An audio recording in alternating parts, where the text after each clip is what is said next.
நண்பர்களுக்கு வணக்கம். இப்போ நான் நிற்கிற இடம் வந்து மேல்மருவத்தூர் அச்சிரப்பாக்கத்தில் இருந்து திண்டிவனம் போகிற ரோடு. இங்கே வந்தீங்க அப்படின்னா இங்கே மனோஜ் பவன் இருக்கும்.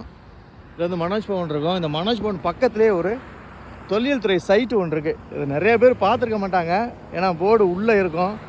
உள்ளே போய்ட்டு என்ன இருக்குன்ற காட்டுறேன் வாங்க. வந்து அந்த மனோஜ் பவன் ஹோட்டலு, இதுக்கு அப்படியே பக்கத்தில் பார்த்தீங்கன்னா இங்கே தொல்லியல் துறை போர்டு இருக்கும்.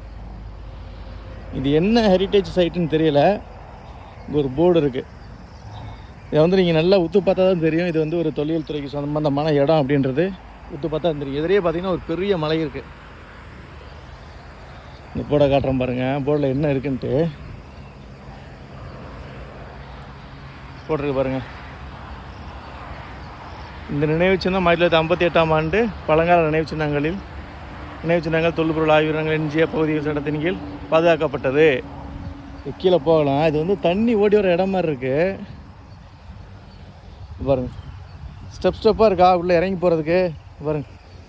ஸ்டெப்பாக இருக்குது உள்ளே இறங்கி போகிறதுக்கு. அந்த காலத்தில் தண்ணியை சேர்த்து வச்சாங்களா இல்லை என்ன இடம்னு தெரியல. இது அருமையான இடமா இருக்குது.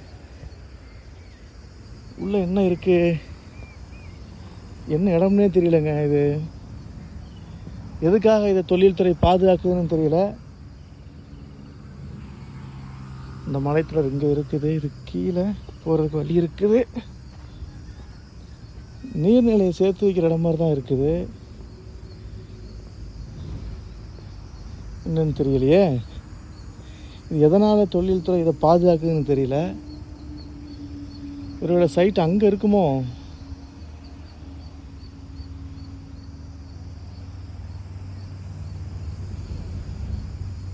இங்கேருந்து வர்றதுக்கு வந்து ஸ்டெப்ஸ் இருக்குது.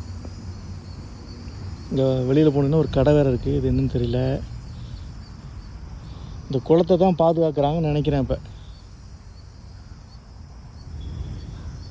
இந்த குளத்துக்குள்ளே என்ன இருக்குது? இப்போ இங்கேருந்து ஏதாவது ஒன்று தொழில் துறை எடுத்திருப்பாங்க, கண்டுபிடிச்சிருப்பாங்க. அதனால் இதை பாதுகாக்கிறாங்க.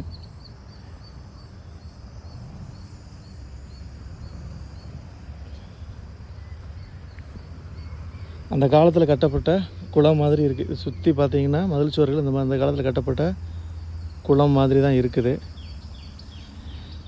யாராவது இந்த இடத்த பார்த்துருக்கீங்கன்னா கமெண்டில் சொல்லுங்கள். இது எதனால் தொழில்துறை இந்த இடத்த பாதுகாக்குது அப்படின்னு தெரிஞ்சால் கூட கமெண்டில் சொல்லுங்கள்.